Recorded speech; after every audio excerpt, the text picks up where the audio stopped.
driven to the home where you found her. The guy locked up.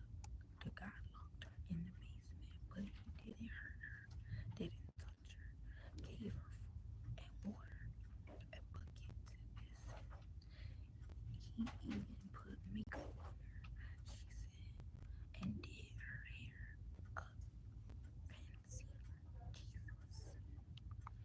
Yeah, I know, dolling her up, but he hadn't touched her yet.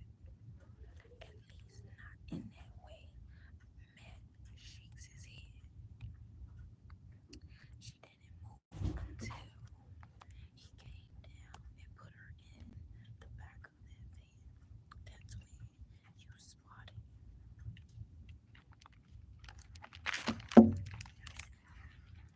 He was moving her. I say the basement. That basement wasn't her final destination.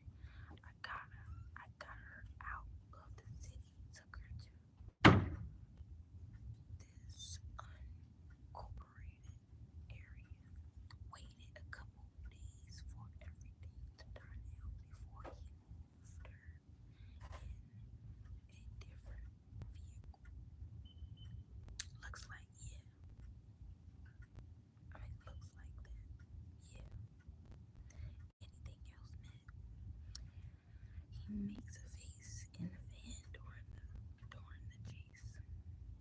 She was in a enclosed compartment in the back, but she heard him yelling to her. She said she couldn't make out most of what he was saying, but she heard him telling her to home. He shouted that at her a couple times and said he told her to home. What shrugged? I said what? Matt shrugged. Matt shrugs. That's what she said. Okay, Matt. I pushed through the door into the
could just not coming alive. It's other people that would want me to read, that would love to hear me read. Hear just one person. Anyway, then we went up a little hill and stopped right. The bandit tree crossing. I heard she swallows hard, bridges her mother's steps forward to give her some water through a straw. Heard her dream, felt the you felt the vibration of the dream coming. She nods. What do you remember next? He called me. Called to me. She manages. He told me to like a tune. She nods, finding a non-verbal response easier. We've been talking a good 15 minutes now, and her energy is one. So, then what? I didn't know, what to do.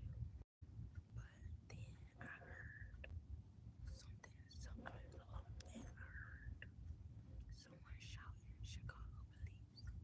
That was me as caller, and I fanned out on either side of the van. Then the van took off real quick, like we went real fast over that hill and kept going. I gave her a smile. You're doing great. Can you tell me anything else you heard? The man said. She shakes her head no. When the van drove over the hill, the tracks, I rolled toward the back of the van. The momentum carried toward the back doors. I say, she nods. I couldn't hear him then. She coughs, a deep, hacking cough, having inhaled some of that polluted air after the explosion.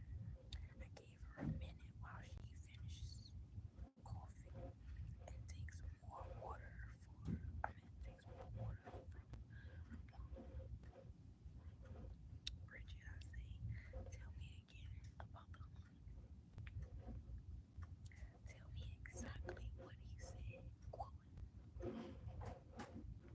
She closed her eyes, recalling it, repressing it, taking a breath. Can you hear me? A Harry, a heavy blink of her eyes, and that was it. That was all I heard. That was when the van started going fast and I rolled toward the back doors. Her head drops on the pillow. I've used up her energy. I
know that because yesterday you tried to call me a dummy. What you did, actually.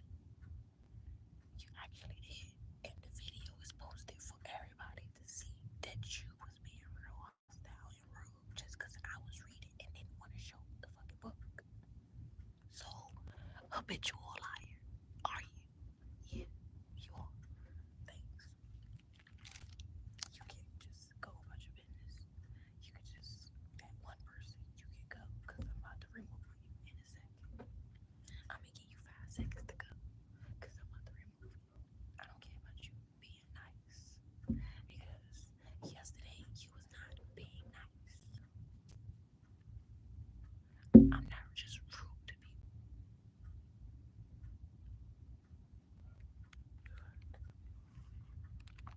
Yesterday you was talking like you was real talking shit. Thanks, thanks. I'll let you. Talking about you was being nice. You're being nice. Right? No, you wasn't. What you said in the last live, he wasn't. You definitely wasn't. And it's posted. It's definitely posted. And I feel like you still ain't. There you go. Alright, give you 5 seconds. I'll let you. Let me see. Hold on. Shit. Let me see. Is that how you do it? Hold on.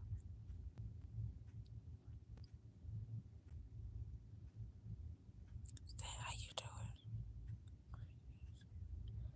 It ain't no put user in timeout. Cause like I get your ass. Okay.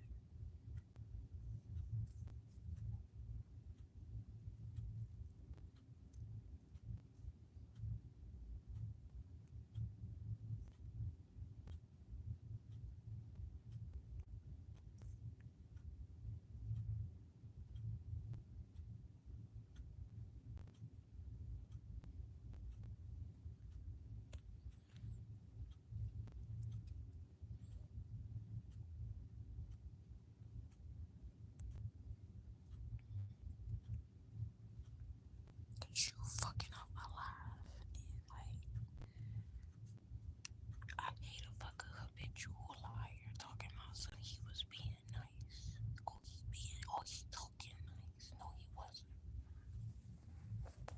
Cause last live he gonna call me dumb because he the one thought that I was at the end of the book. Man, who sound dumb for real? He do. I'm so confused. The fuck? I'm standing over the fuck? You definitely getting the fuck up out of here. Fuck. I'm not playing this. My piece comes first. I'm not about to get moving forward. Look at this habitual liar. Fuck. I'm so fucking confused.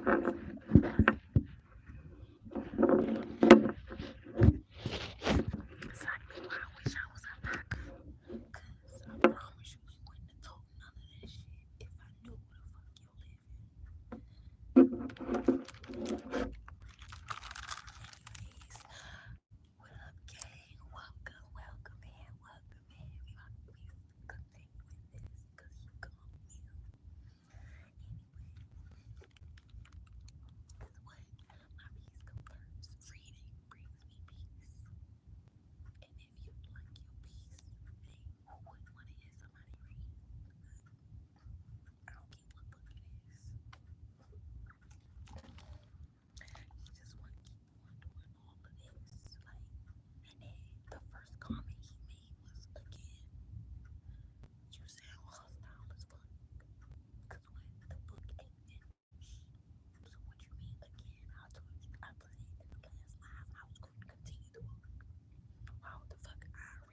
the table, so nobody gonna take my fucking table.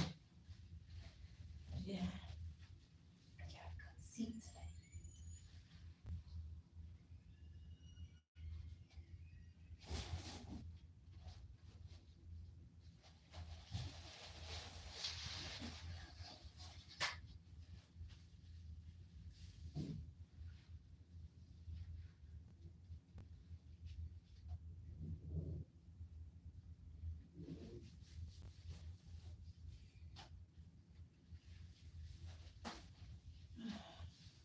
Man, I need to fix this damn shit.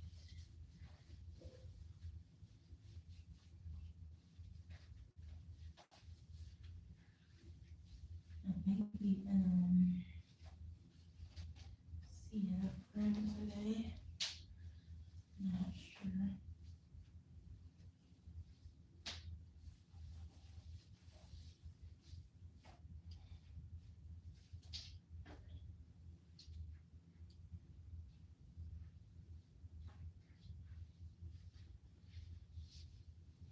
I don't know what to see.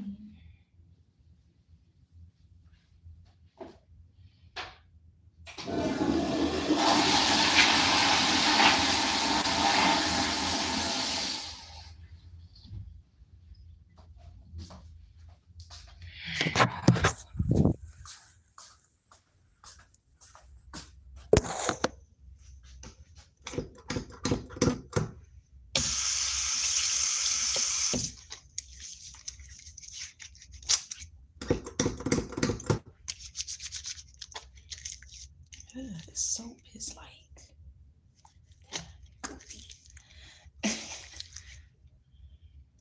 soap smell like this. What the fuck?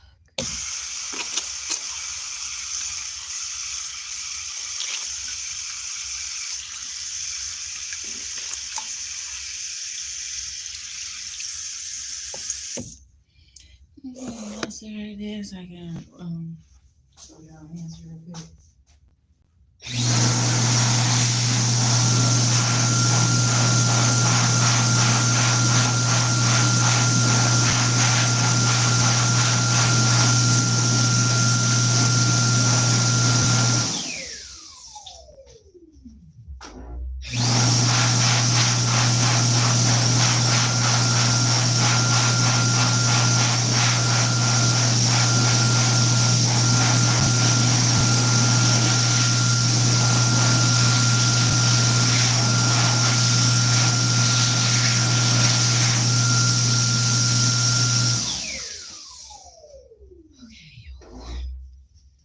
Oh yeah, y'all see my outfit? Yeah. I got my little bodysuit thing up under. Yeah, I didn't see that. Yeah, I got a bodysuit thing up under here. Little lace, little thing going. And like, yeah, I got my little Rastafarian head wrap. It's matching from head to toe. Don't hate, appreciate. You feel me? Gee, we about to go back to church. Reading or whatnot. I got a message. I'll be right back, y'all. Alright, I'm back, y'all. Everybody wanna be texting me and shit. Every time I get on live. They don't wanna text me.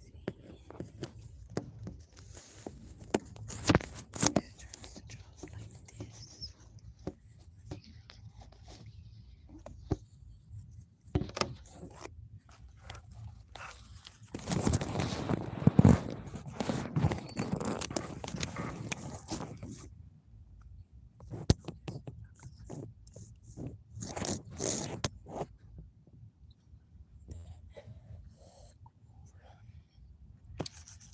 Let's continue where I was.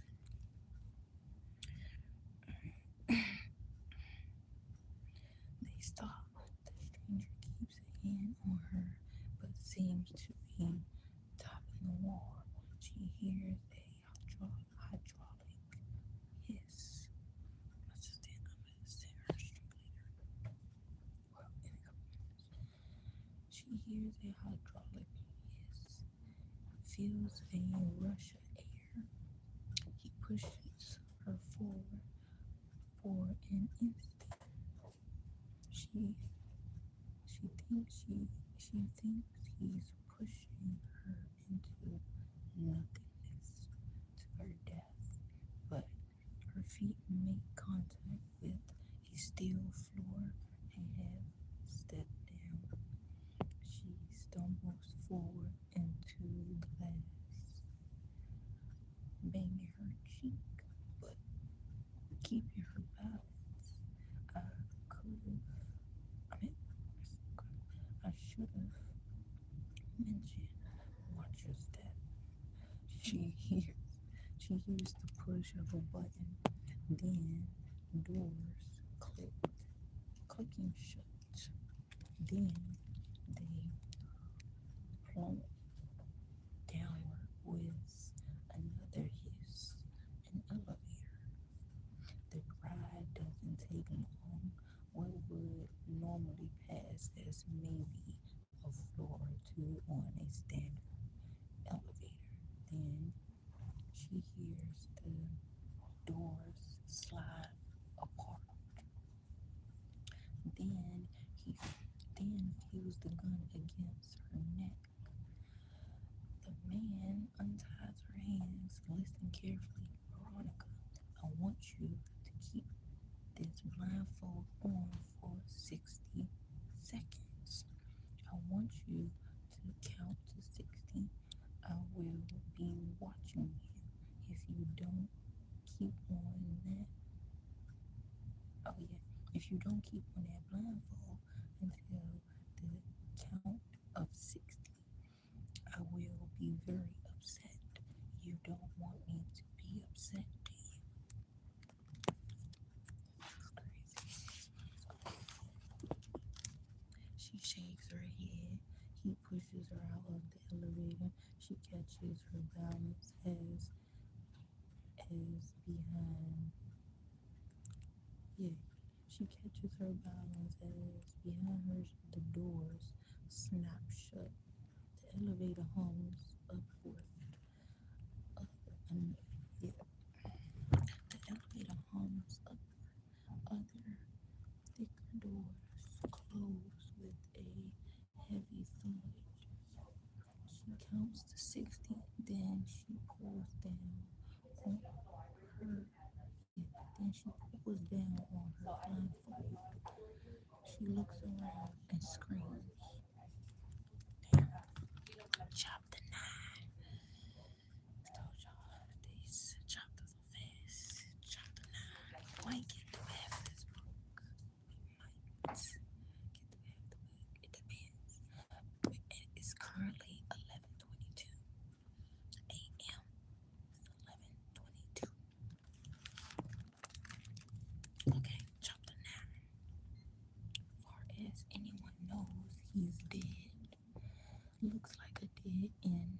The patrol officer, a kid named Wallen. Yeah, Wallen drops the file on the desk. I pick it back up and swat it against his chest. Find him, I say, and then you can tell me if it's a lead or a dead end. Oh, my hand is like, oh, what the fuck? Okay. He's a homeless junkie, sex offender, Billy. He's probably OD'd by now under some bridge. We've looked everywhere. We can't think. Look harder, I say. Think harder, detective. Or, sorry. Look harder. I said, think harder, detective. Or, or we can give this assignment to someone who gives a shit. That cop killer is still at large, sucking oxygen and leaving the life of Riley while And living, I said, I'm sorry, and living the life of Raleigh. Wow. And what I decorated, decorated, decorated, what a decorated detective. A decorated detective is 6 feet in the dust. I said dust in the dirt. Is that what you're telling me, Walnut? That you don't give a shit? Hey, hey, hey. Hold hold on a second. Let me see that. So Seika, no, so Seika re- reaches our desk and grabs the file from Wallet, reads it over.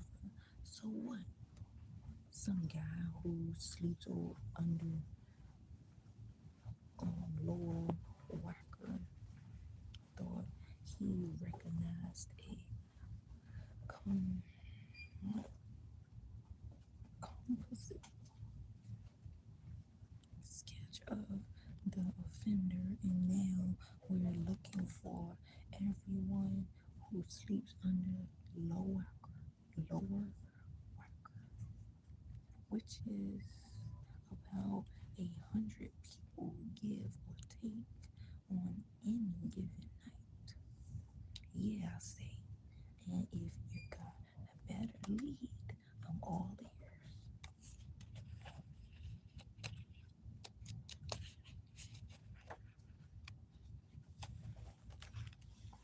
Sash puts a hand on the patrolman's shoulder. You're good, Wallen. We'll take this one from here. Cause this little motherfucker, he a rookie on this shit. He's never do this shit. What the fuck you doing, this Wallen nigga? Shit, I make sure y'all stay up. I watch Wallen make his exit, then I turn on Sash. Okay, then I turn on Sash. What the fuck? What the fuck is you? Hold on. What the fuck is you got people chasing their tails? Sorry, said Sash. The offenders in the wind, kid. The trail went cold. He holds out his hands like, forgive me for breathing. We'll find him.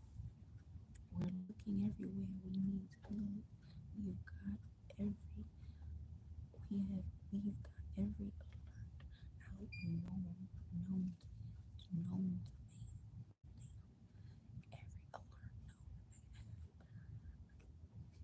he's gonna turn up. You know you know he will.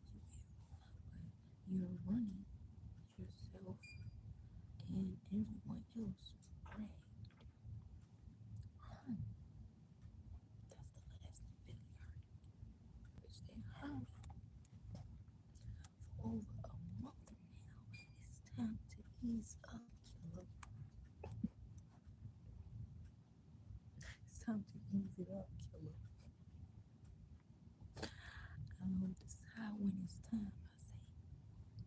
Harney, comes a voice from behind us. Jesus, am I still in charge around here, or did I miss a memo? Everybody called the Harney ass. We both turned. Lieutenant Wisnowski.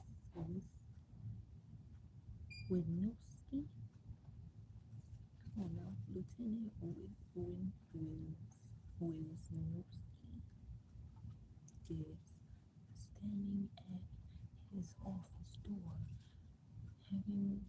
having called my name twice. You're still in charge, Lou.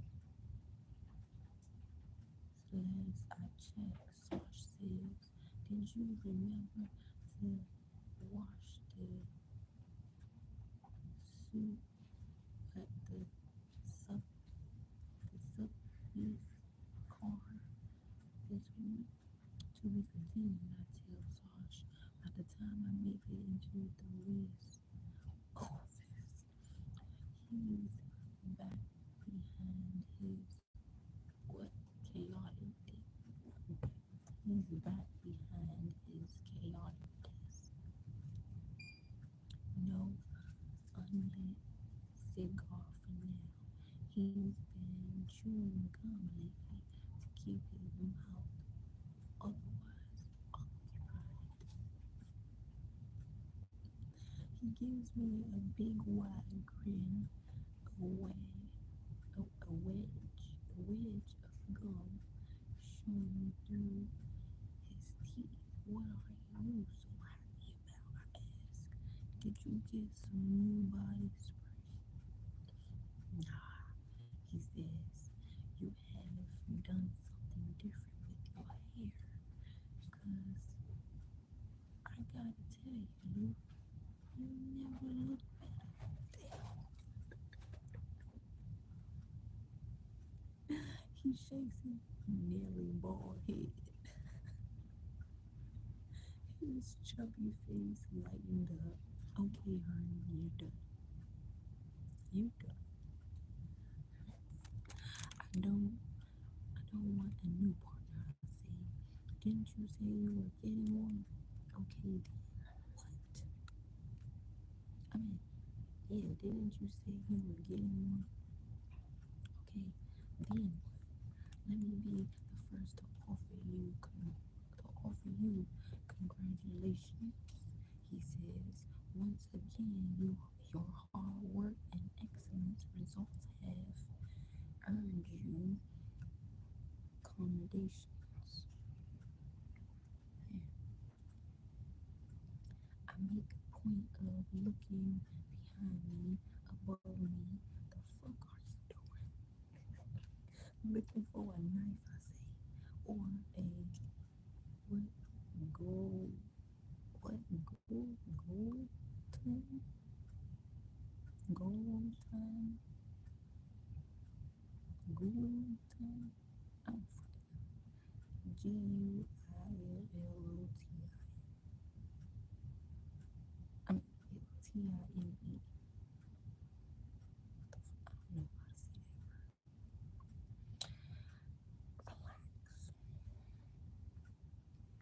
We're starting a new we're starting a new task force. Say with we're starting a new task force within SOS. I make a face. The whole point of special ops is that it's a special unit. Now we need a super special crew. Apparently, and you're gonna be running it. I consider that. I'm in the middle of something, I say. You're supposed to be in the middle of taking down the Emperor gangster nation. He says, you know how many people the nation's whacked just in the last month? Six. Correct, he says. And we got cases on grand total of none of them. None of them. We're closed, Lou. You know that. Any day now. Yeah, I know, Harney. But you know how this goes. Another shooting on the west side. The press shit. The press shits on the mayor. The mayor shits on the suppy. The suppy shits on me. And and I'm downhill of you. He points at me. That that you are, my friend. The mayor wants to tell the public that we got a brand new task force devoted. to crashing the gangs. The Sultan says we're gonna do it, and you're gonna run it, and that means your whole focus is on that. Your whole focus. He called it out. Your whole focus. Nigga, I can't keep looking for Carter's killer. I say I can't do both at once.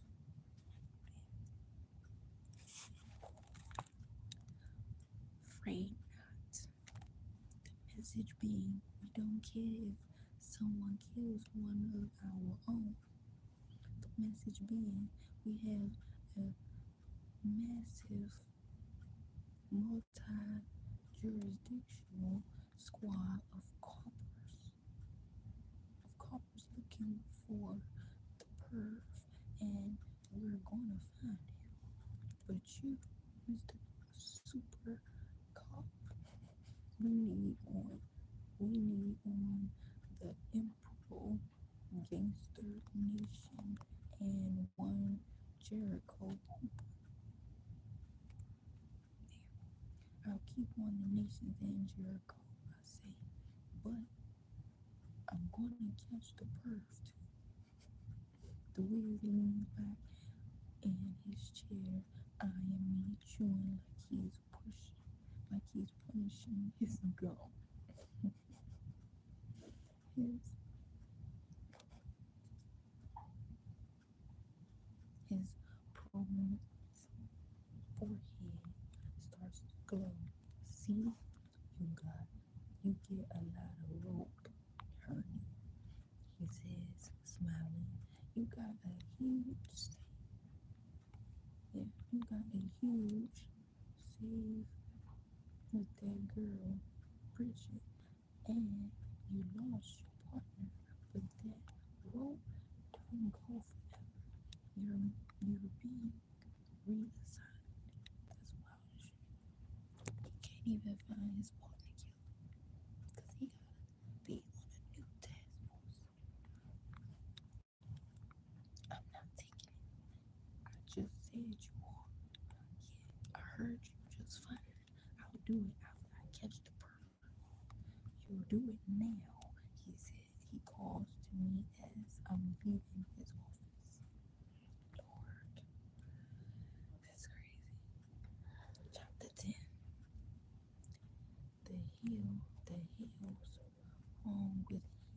The hell's wrong with you? Sash is throwing on his sport jacket when I return to my desk. Just got my nuts clipped. Sorry for your troubles. We're riding with Winters on a search warrant. Come with. Pass. I look to my right to an empty desk, a clear polished wood surface, no photos of Sammy and Darrell, no leatherwork bag on the floor, no smart ass remarks. I could have been the one who went for Bridget in the basement. Carla could have chased the perp. She'll be alive right now with her young son and her rekindled relationship with her ex, with her family who needs her. I'd be the one in the dirt, the one without a spouse, without kids, depending on me. That one decision, that split second division of responsibility. Whoever gets the wrong end of it, sorry for your troubles. Billy, come with, ride with us, be good for you. I snap out of my fog. I didn't realize Sarge was still standing there. He knows where my head is, staring. over at Carla's desk. He's given me the speech a dozen times. You never know. One of those things, or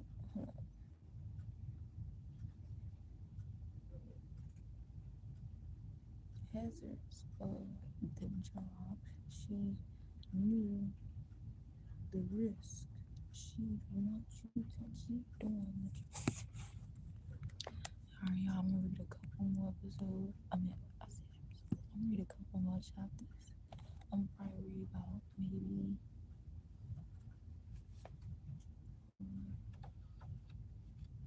chapter 10, that's 11.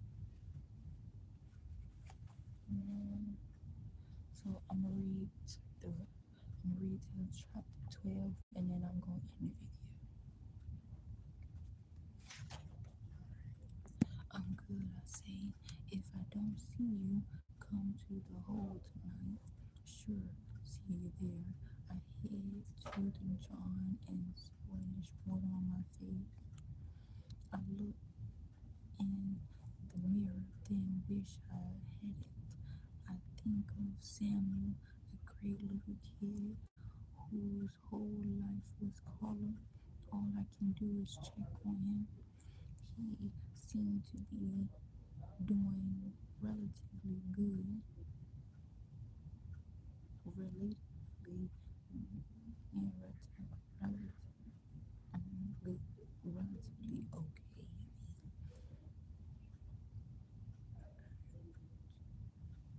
especially with his dad back in the picture.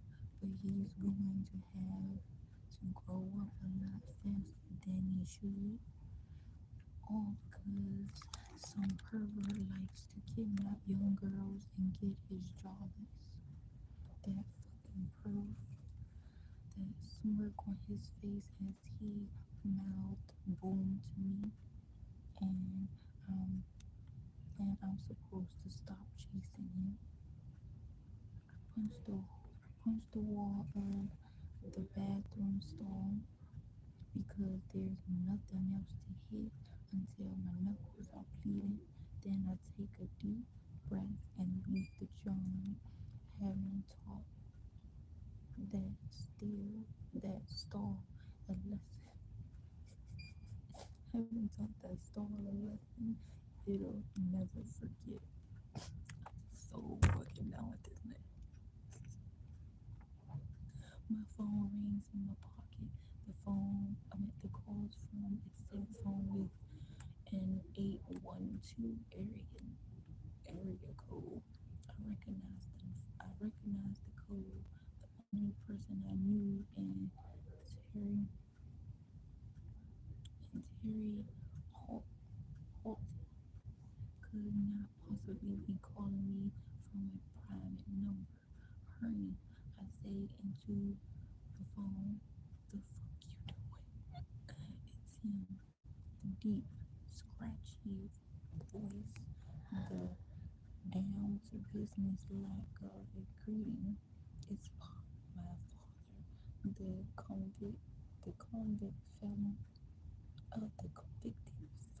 the convicted felon residing for the rest of his life in the federal supermax penitentiary. Damn, supermax. What the fuck did he do?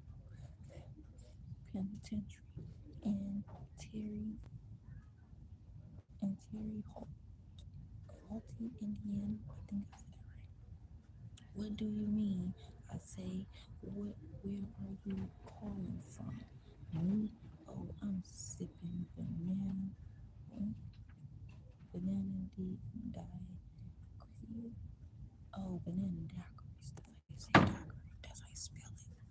I'm sipping banana daiquiris in the Caymans. Where the fuck you think I am? Pop and I don't have, let's say, a warm relationship. I've made it clear that I don't want to talk to him again, and he's made it clear that he doesn't give one shit what I want. He calls me once and calls me once a week. I always know it's him by the caller ID. Let it go to voicemail. So he take his what allotted of what allotted time. I don't know, time and preach to me on whatever subject, and I listen to the voicemail. Then, despite everything, call it more morbid curiosity or the mystery of familial familial familial what familial bonds. I'd listen. He called he called after caller died over a month ago.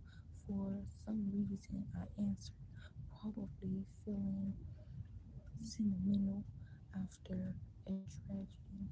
I don't know, but I answered the call and I started bawling like a child.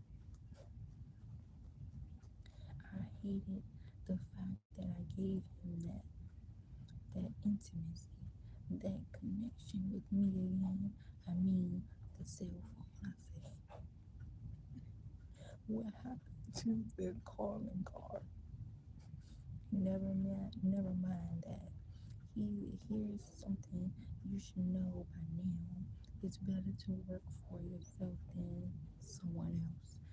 I passed by the Wiz office. Okay, well, thanks for those words to live by. Anything else? Should I take time to stop and smell the roses too? Always that attitude.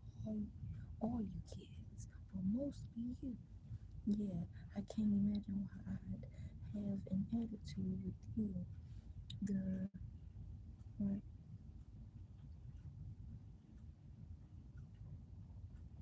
The reservoir, I don't know, of hatred and anger starting to refill inside me. It doesn't take much. Take the promotion, he says. Run your own task force. I stop cold halfway to my desk, glance back at Wiz Wisniewski, at glance back at Wisniewski's office. He was only what 15 minutes ago that the yeah it sorry it was only what 15 minutes ago that the Wiz pitched me the assignment. What the hell? How did you? How did he? How could he? But before I manage to speak, he does. Trust me, he says, and the line goes dead.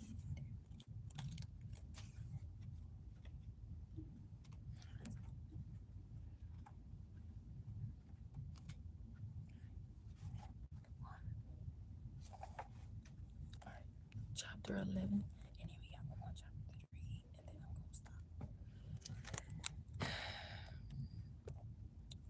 All right, have a look around, Veronica, if you wish.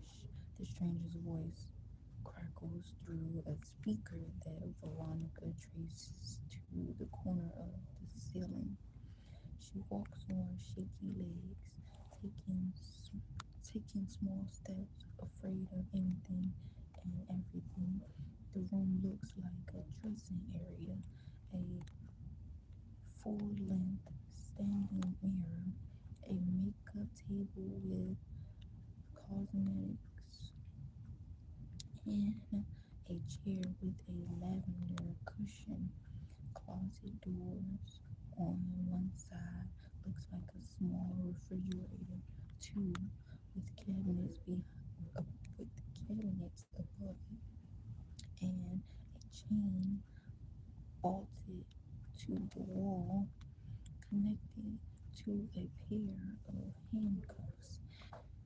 It smells like bleach and disinfectant.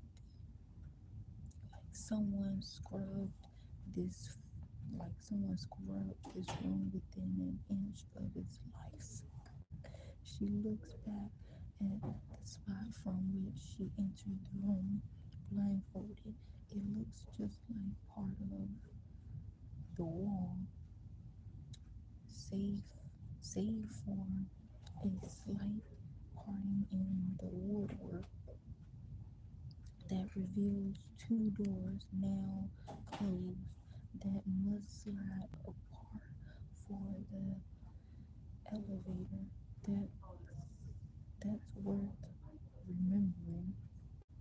She decides, but she turns away so as not to signal her thoughts because there is a camera in the ceiling's corner next to the speaker.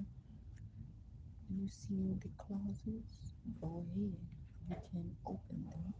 She walks over, reaches for a handle, her hand trembling. For goodness sake, Veronica, it's just a closet. No scary monsters, I promise. No think no, she thinks the only scary monster is the one talking to her right now. She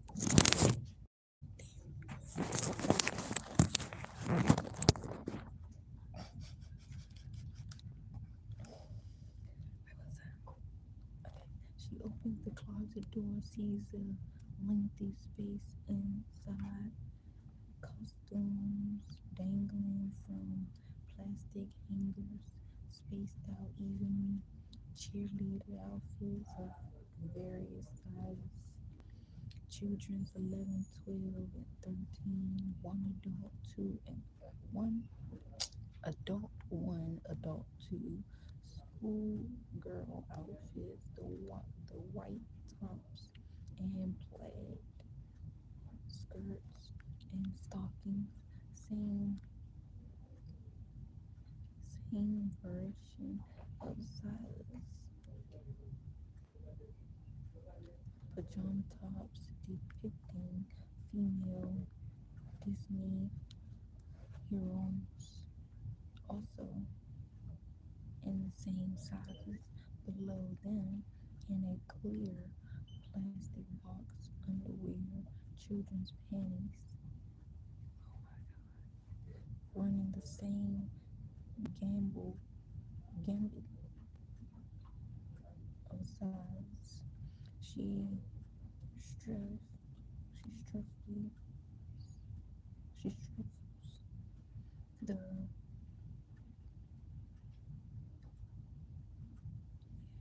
she stifles the urge to vomit. We'll need to find you something that fits, I realize. Keep going, Veronica. Go to the next room. All she wants to do is collapse on the floor, squeeze her eyes shut, fall asleep, and wake up back home. Veronica. She jumps, turns, finds a sliding wooden door to the next room. She slides it open with caution, as if something might jump out at her. A classroom, a chalkboard, erased clean, and chalk. Three rows of chairs and desk for the students. A teacher's desk, a yardstick, a violent shudder races through her. She screams, drawn out. Everything else, she can't stop the tears. This quite, yeah, this quite obviously is the classroom. Please keep going. Shaking so hard she can hardly keep her balance. Her eyes clouded with tears. Veronica forces herself forward to the next room. She slides the door open. A bedroom. Walls on the walls in purples and pinks and light greens, the stuff of fairy tales. and wands and fairy dust and castles, a king size bed with a hot pink duvet, duvet um, and a dozen pillows. Oh my God, she whispers. And of course, a full bathroom attached. The voice, with the little voice, squawk. I don't know if I said that right. There's a speaker in every room and a camera in every room. Now listen, Veronica. You may not have noticed in the dressing room there is a small fridge and a cabinet above it. There is some fresh milk inside, and in the cabinet you'll find some bowls and plates and plastic spoons, a couple of boxes of cereal and power bars and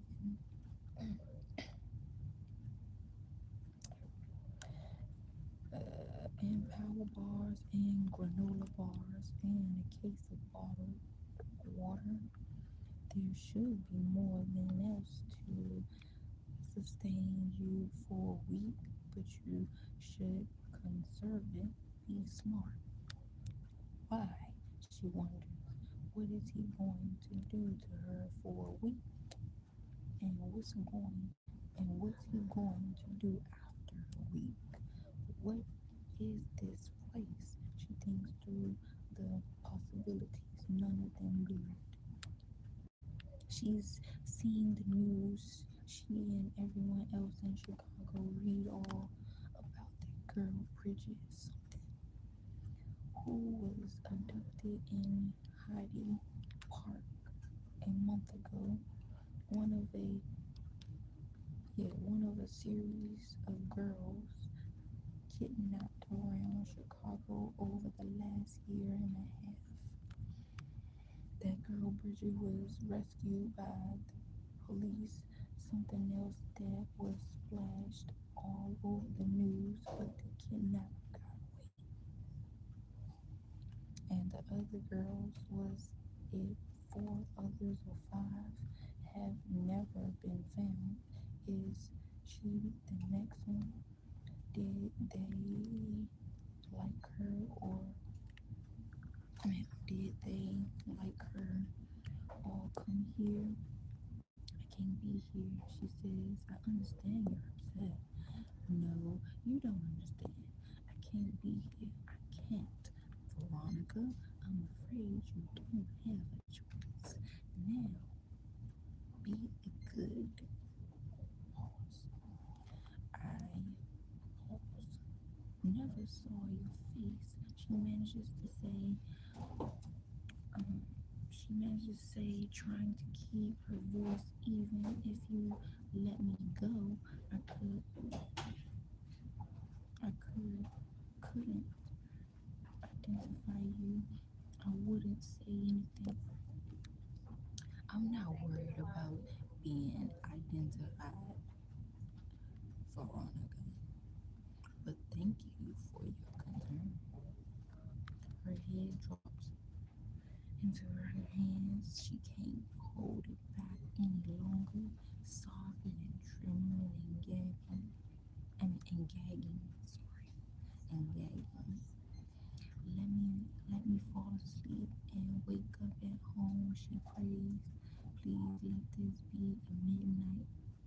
I, I said midnight. I meant nightmare. What the fuck? Please let this be a nightmare. Oh, who took their like away? Y'all weird as fuck for that. Oh, that was probably from him. Let me let Please let this be a nightmare. You don't understand. She shouts through her hands, choking out the words through her sobs, quivering like jelly on the floor.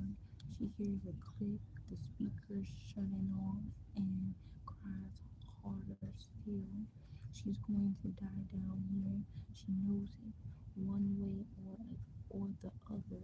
The speaker clicks back on. She lifts her head. Okay, Veronica, explain to me. Explain this to me. The voice says, what don't I understand? Why can't you be down there? Alright, last chapter. I'm ready. Chapter 12. Let's go. So, Sash pushes me up. It pushes me up on stage, if you can call it a stage, more like a corner of the bar with a light and a microphone and a speaker resting on top of an old crate. So, whoever's holding the mic, so so whoever's holding the mic can, I'm sorry, can be seen from the other side of the bar. The hole in the wall on Rockwell on the north side has been a copper's hang, has been a copper's hangout since coppers aborted and started. I'm sorry, I'm having fatigue. Since coppers aborted and started giving discounts to the boys and girls in blue, the open mic thing has become something I stand up. I mean, it has become something I do. I skipped a line. I didn't know. Sorry about that. The open mic thing has become something I do every night I'm here, which is most nights a few minutes of stand up, which people seem to enjoy or at least pretend to. But I haven't taken the stage since I lost my partner. But and everyone in the joint knows that, which is why the noise quickly simmers down to utter silence as I raise the mic. We're we're a family, and when one of ours goes down in the line of duty, we uniform the honor guard possession, the gun salute, the whole 9 yards. People who've never known Carla cried and hugged me and threw in some money for an informal fund um for Samuel. Usually when I take the mic, you better watch out if you're standing close by because I'll start giving you shit. But because I'll start giving you shit. Your personality, your clothes, your wife, your life. Nothing is off limits. But the idea of humor right now, I'm not feeling it. Someone told, someone once told me your life is a book. I say, Carla's book was about two things: her family and the job. She loved this job. She put everything onto it. She put everything into it. She went undercover and risked her life.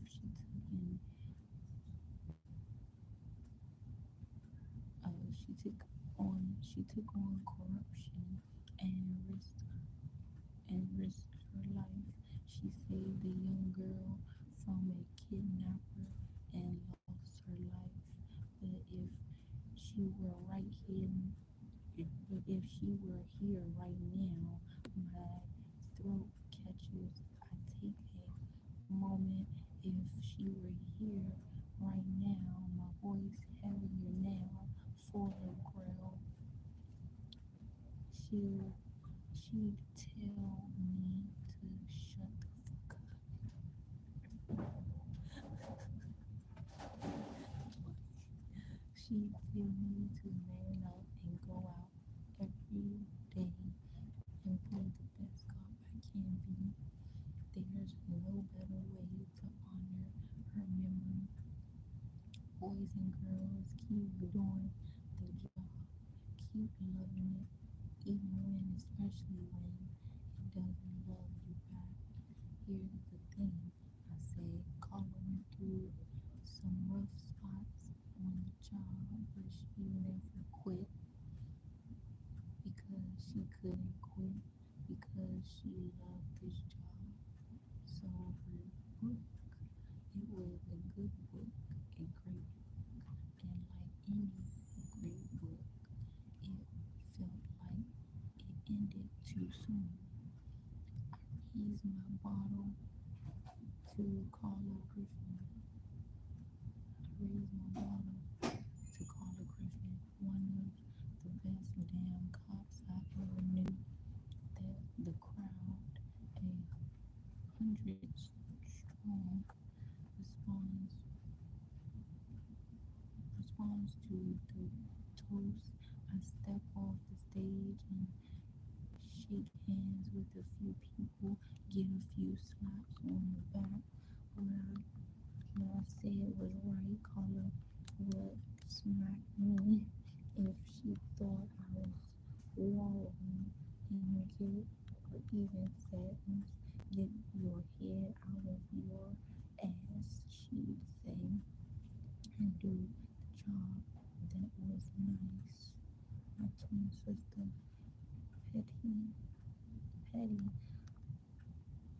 also a detective, fist bumps me by the bar while she sips from a Jack and Diet. The low carb thing is part of her weight loss. Too, body is a temple. Transformation, which also includes marathon running, her body trim, her body trim and hard as a rock. How are the Russians? I asked. Pet caught a case of a Russian descent.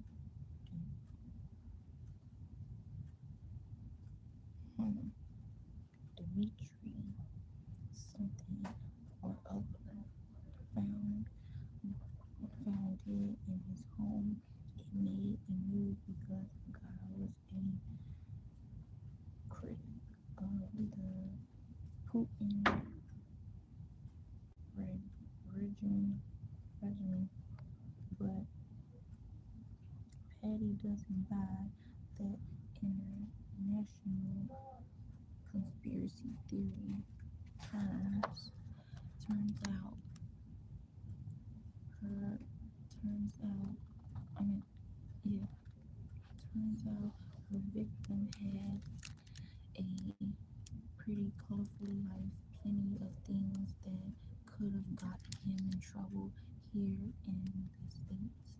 Not getting much, she says, other than compiling a freaking uh, encyclopedia of Russian mobsters in Chicago. Winooski's, Winooski's waddles past me, a cigar back in his mouth, though unlit. Winston Churchill, without the courage or smarts, but probably better political instincts. I'll do it, I say to him as he passes, he stops, turns back, possesses that, even removes his his beloved cigar from his mouth by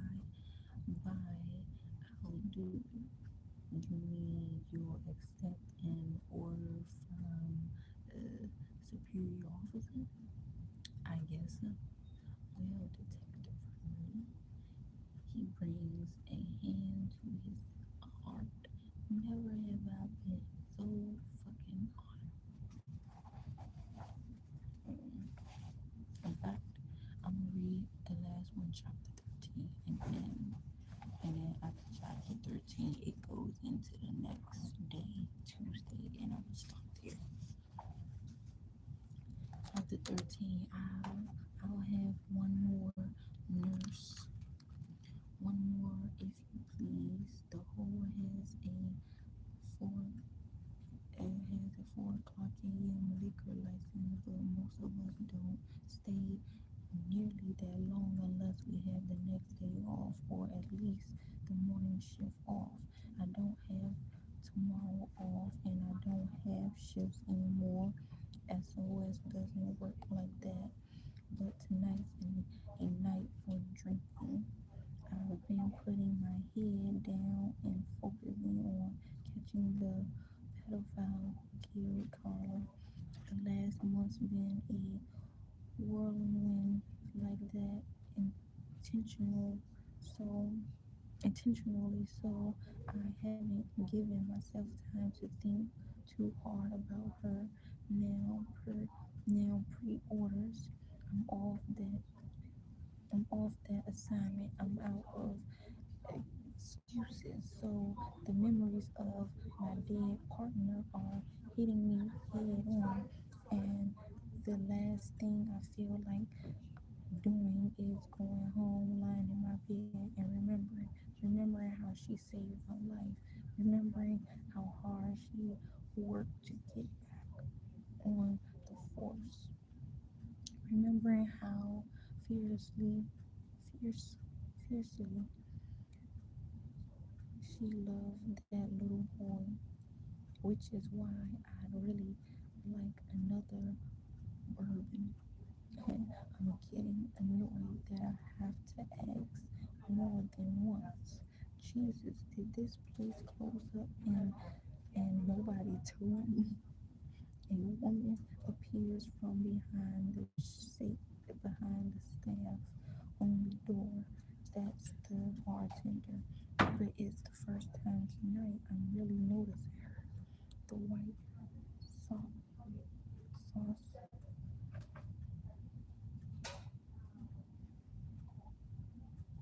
white sock, jersey tied at her navel, a ponytail through her ball cap, great eyes, big blue eyes, red hair and blue eyes. I might be in love, I might be drunk. Her eyes are blue. If I didn't mention, you already mentioned it 3 times.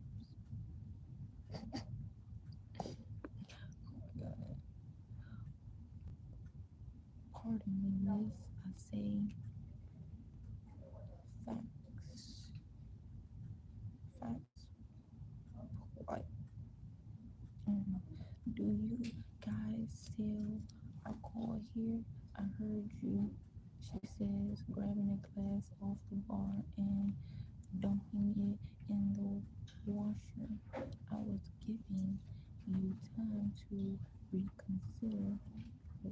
Why would I reconsider? Drinking can't affect your decision making. She says, a very poker face.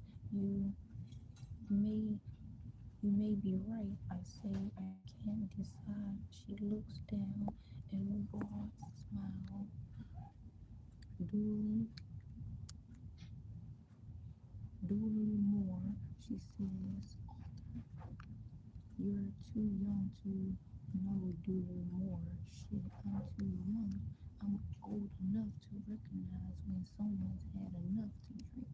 I try to focus on her athlete, athlete, athletic, athletic and youthful, but mature to more pose than I'd expect of someone her age. If I knew her age, if I could see clearly, I can see clearly now the rain has gone. It's possible I've had too much to drink. You're 86. You're 86 in me. I managed to say, I'm exercising my discretion to ensure the well-being of a patron. She slides a glass of water in front of me. I'm sorry about your partner, by the way. That speech was very sweet. I focus on her best I can through the fog. You're the you're new here. I've been working days, she said. Just switch to nights for a couple weeks for the pleasure of hanging out with drunk cops. Oh no, I got those during the day shift too. No, it's for final exams, she said.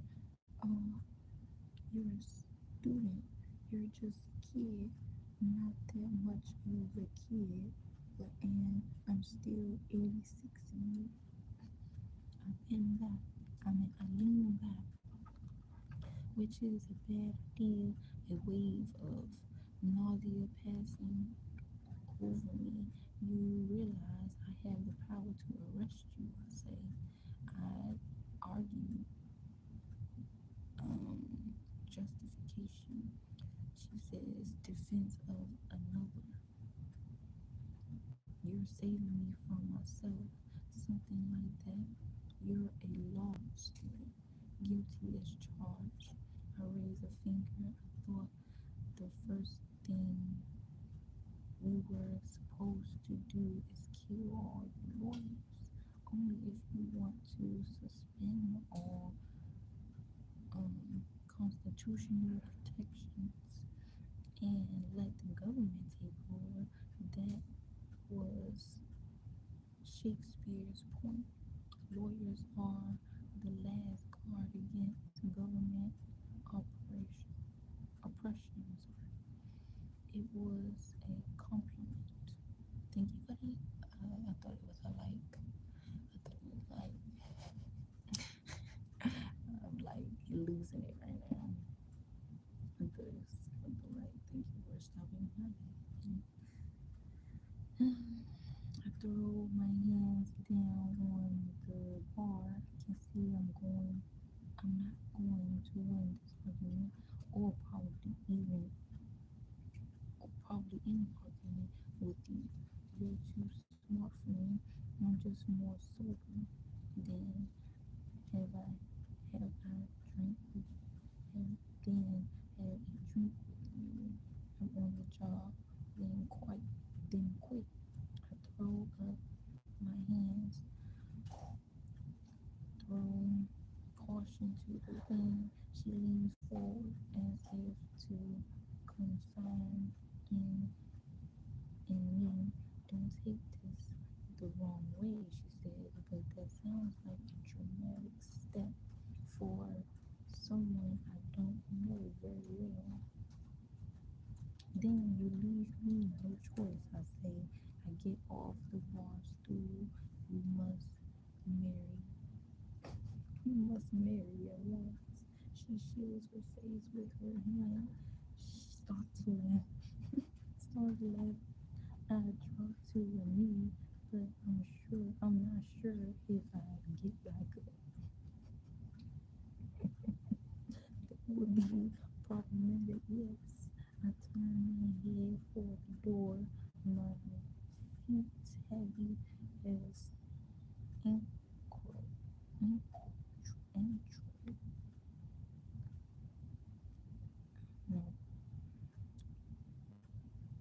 belittled and heartbroken. I say he has only his dignity is left.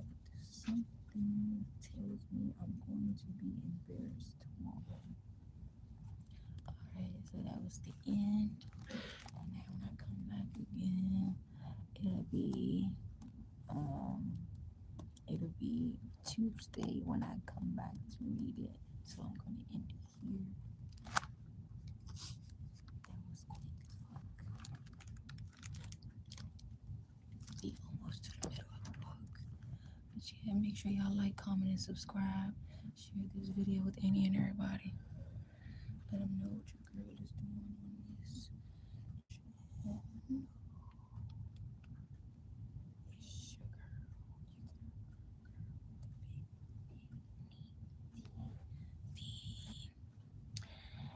It's the one, the only, fat Nique. And I don't know what the hell I'm about to do now, but I'm about to get off of this motherfucker. Make sure y'all go check out the last video. Go check out all my recent uploads. Um, leave some comments, some motivational comments for me. I love motivational comments. It keeps me going. And it helps me mentally, keep me going with this YouTube stuff. And let's see what else. Let's see. Oh yeah, make sure y'all add me on Instagram, Nique Gang. Add me on Snapchat, Love, which is LUL, fat mom together. But yeah, that's it. I'll see y'all in the next freaking reading video when I come back to the library. If I don't do a separate video, you know what I mean? Yeah. Y'all have a good rest of y'all day. Enjoy this weather.